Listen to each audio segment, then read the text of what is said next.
Hey everybody, Jim Benton. Glad to have all of you with us today. And I'm here today with Conner Burt, president of Lessonly. Conner, how are we doing today? Doing well, Jim. Thanks for Yeah. having us on. And you're out in Indianapolis. How's life for you? How's working from home going? I personally have no complaints, to be honest with you. I feel super fortunate. I think all of us probably in tech, to a degree, are fortunate on the scale of the impact of this, just ability to kind of quickly figure this out. And as challenging as it is, I'm not a restaurant that's closing the doors or a lawn mowing service or, whatever it is. So I think I'm feeling grateful for that. And, I was just sharing before we started this, just reflective is the ultimate kind of emotion I've had these last couple of weeks. Tell me more about what you mean by reflective. Yeah, I think, and this probably gets into our sales discussion, but for me, the last few weeks have really focused on prioritizing in my life what's most important. I was sharing with you, I've got my first kid on the way with my wife, and so plenty of time to really, mentally prepare for that. And then as a business, all of a sudden, you're asking yourself, maybe we can't do everything we were planning on doing right now. Like what do we have to shift in terms of priority? So all of that just requires some intense prioritization that you got to get written down and you got to decide what's most important and lean into it. It's kind of how I'm feeling. That's I think you're capturing how many of us are feeling. Is work at home new? Did Lessonly have a work at home approach, or is this new for the company? It's half and half. We have about 80% of our team here in Indianapolis, and then kind of our enterprise sales team and some of the other pockets of the company have become a bit remote. So it was not necessarily brand new to us, but definitely the mothership office, if you will, took some transition. And I miss the teammates every day for sure. And I think everyone's feeling that way, but you supplement it with as much as you can, stuff like this. Yeah, I'm curious, how do you keep I feel like there's been a little bit of a fatigue in the last week and a half you're hearing people talk about, and just how do you keep it fresh? How do you keep it interesting? We're missing the water cooler right now. Any tips and tricks? Man, I think Zoom fatigue is definitely real. So we've actually killed a lot of the Zooms and started to just pick up the phone. So, one-on-one chats are all phone calls, which is nice. Go for a walk. We just call them walk and talks, and whether it's me or someone on the team, go for a 20-minute walk and just have a kind of phone call is oddly been our probably best thing we've done over the last couple of weeks. Interesting. I think people are trying new things. I'm doing a few more just kind of low latency calls, less intensive, but you can, they handle different purposes. One last question, Conner. I saw that you had a lot of soccer in your background. Specifically, you coached at NC State, it looked like, which seems like a killer experience. Hopefully it was. Yeah. It was great. Tough career for sure. Not a great career path. It's a tough one, but really fun. Well, how cool to get a shot to even do that. I was curious, now that you are in one of the most advanced coaching companies out there, any learnings from the days of just actually coaching players and being on the field that you still use today? Oh man, it's endless. I joke that the team gets sick of my sports analogies, but I think of coaches and really just use them as inspiration. My favorite here in the state of, it's not a soccer coach, but in the state of Indiana is Brad Stevens, our Butler Bulldog, now head coach of the Boston Celtics, is kind of my personal idol. So all of the lessons that he preaches are ones we incorporate. One of my favorites, maybe just to share one, would be, I think a lot of coaches think about coaching and they think about, I've got this collection of talent. How do I kind of find the weaknesses and shore up those weaknesses to make a better group?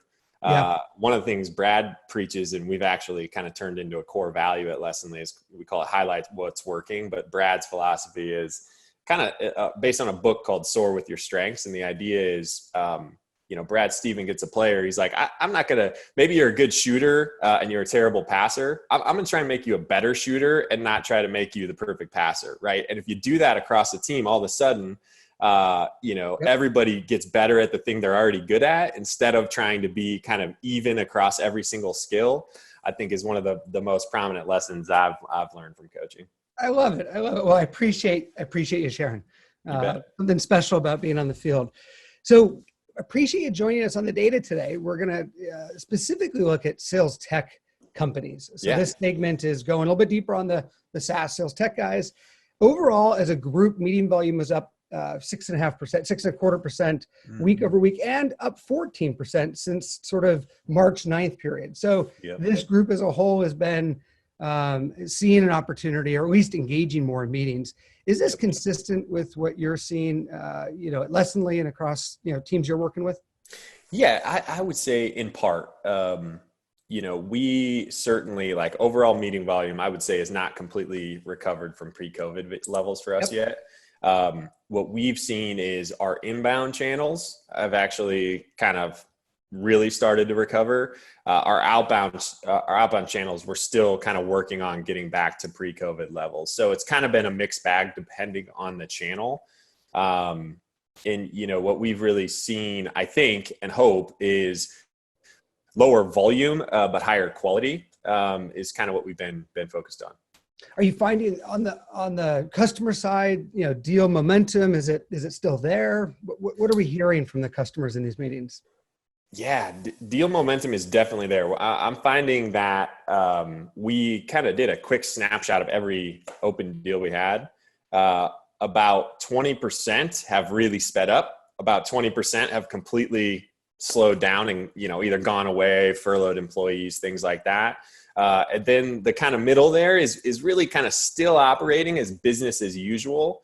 And I'd say our biggest focus, and probably a lot of folks on the call, especially in the sales tech world, is just every purchase getting really scrutinized at the moment, whether that's, a company that's saying, hey, we're just kind of frozen and paused right now until we can see more of what's going on. And so for us, it's been really important to kind of shore up, like, is this a business case that somebody's going to take to, CFO, probably, depending on the size of the company, that's going to get approved. And we've really had to partner with our champions, if they're not high enough in the org, to say, hey, proactively, this is going to be tough to get approved. Let's work together to make sure this is an important initiative. It aligns to the company goals. And if it doesn't, we totally understand. Let's have a conversation later. Are you doing that differently than you did that before? Is it new materials? Is it just a more open and honest conversation? But how's that going? I'd say it's more proactive and more open and honest, to be quite frank. I think, and this is probably maybe poor execution on our part, but I think we would kind of hope that we'd get through a deal without, like, this really formal business case before pre-COVID. And now we're going to the customer, really trying to poke holes and say, hey, if you're going to go take this up, let's really work together on having a solid case. And I think the variables that we're putting in those business cases are also changing. So, for example, we work with both sales teams, customer service teams. Customer service, for example, our message and value prop before COVID might have been something around, hey, your customer experience is really important. The way you drive a great customer experience lives in part with the agents that you're putting on the phone. Mm-hmm. So how do you make them better? Can we improve your CSAT scores? If so, what would happen?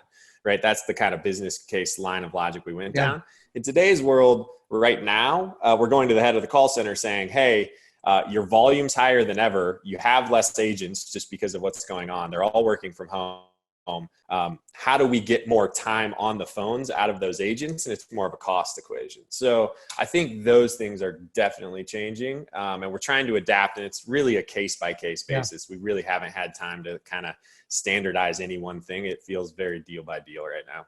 What's the profile of the customer? You mentioned 20% are increasing velocity, more momentum. What is the profile of that type of customer? Any changes or surprises?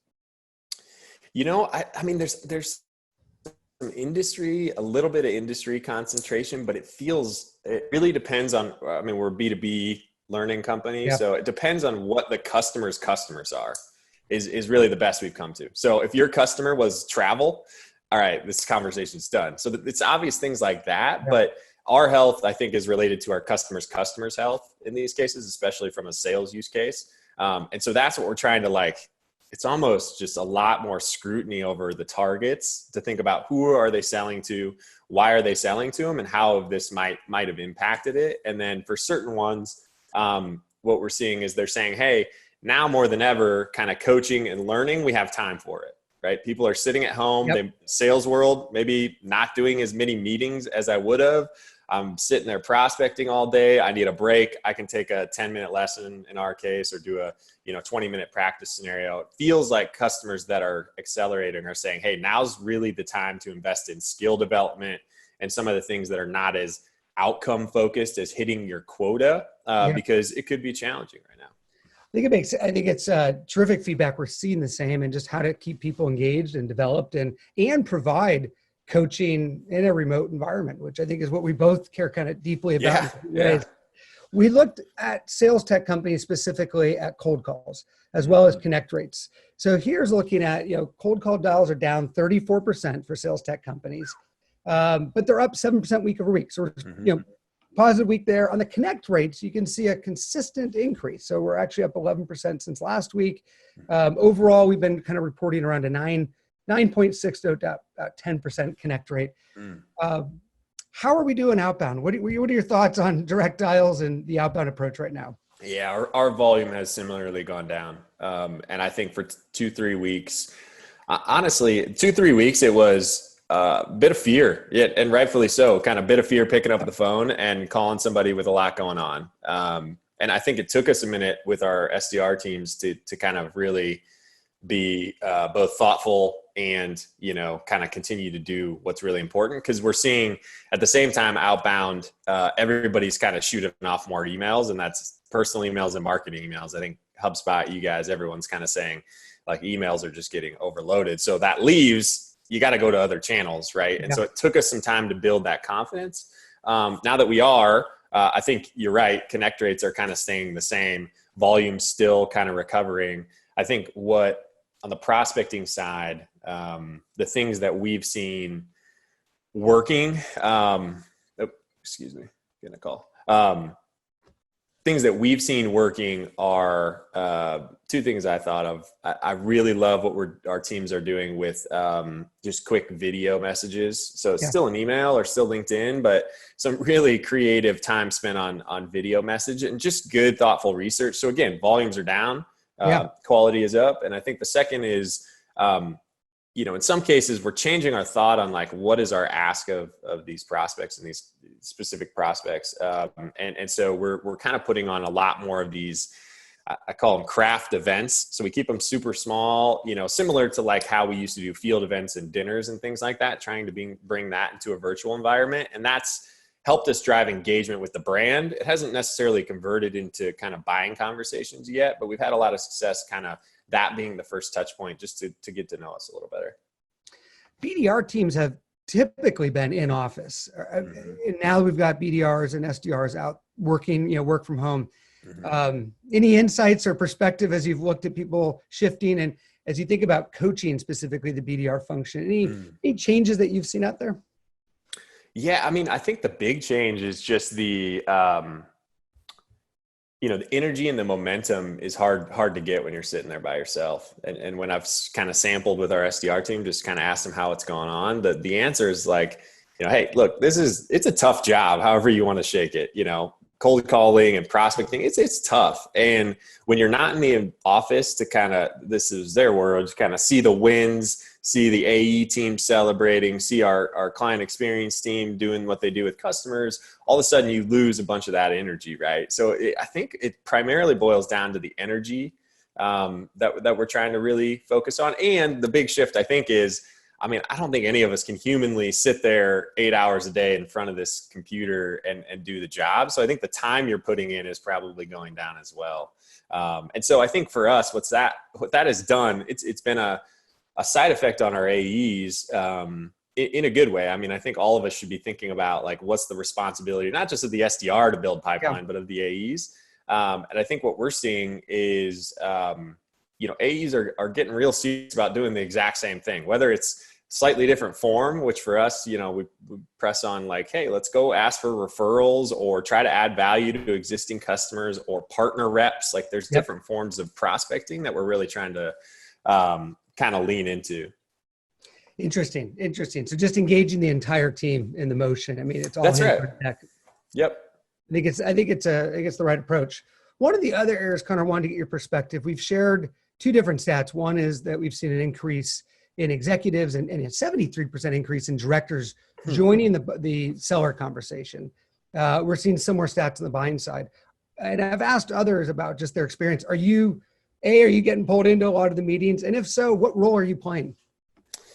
Yeah, I saw this. You guys have been putting this out. I've been most surprised at the buyer side. I would say for us, I don't know if I wouldn't say I'm involved in drastically more deals than I was, or our directors. I think we tended to be like pretty supportive in the first place. But the buying side, we've definitely seen a shift, and I've seen it in one of two camps. One is the one I don't love is a CFO getting on the phone who has no clue what you're doing, saying your price is too high. And, so that's kind of one camp of an executive. Yep. The other is, I think, truly, genuinely like wanting to make sure their teams are prioritizing the right things. And those are great. So I think it's been really helpful to get the buying side involved when it is that second camp. And when it's not, we get through those conversations. All of us have to, but that's kind of been my observation. I mean, there's the data on the buying side. So 59% increase in director, participation, 56 on execs. Wow. And, from talking to others, it feels like the key here is that deals are just being scrutinized more. I mean, that's really what this means, is that everyone's having to get closer, get in it, CFOs involved. Have there been needs for new types of coaching for these types of calls? It's a different message. It's a different call when the execs join. Yeah, 100%. I mean, I think a couple of things we've had to coach that come to mind when you say that. One is preparation. I mean, you're not going into these calls winging it, which isn't really something you got to coach. It's more of a practice. You just got to really muster up and do prep calls and make sure everyone's on the same page. So I'd say that's one thing we've really had to dial up, especially on larger deals, which has been a really good side effect for us. I'd say the other is giving the kind of, because a lot of these end up in negotiation, giving the kind of clear ranges and levers has really forced us to be, we're big fans of Todd Capone at the transparency sale. He was kind of a early exact target employee here in Indianapolis. And so he kind of taught all of us in the city SaaS negotiation, and his method is very, by the name of his book, focused on transparently just kind of laying out like, hey, we want to pay in the form of a discount. Here's the things that matter to us. Here's how I can get you a discount, and just trying to be super clear about keeping the price integrity we want to have, and also, rewarding the customer for things like multi-year deals and payment terms and things like that. In these times, I think it's a lot more important. Makes sense. One of the last 2 points here is on the timeline risk. Specifically, looking at postpone or delay. This is what we've been tracking. Now, it's still a low percent, but down a little bit week over week, 1.6%. And I think from what you mentioned earlier, some are up and some are down. Have you had to build any new coaching tracks for how to work through these delays? We totally have. I think one of the ways we've done that is look for how other people are selling us stuff right now. Just trying to source ideas.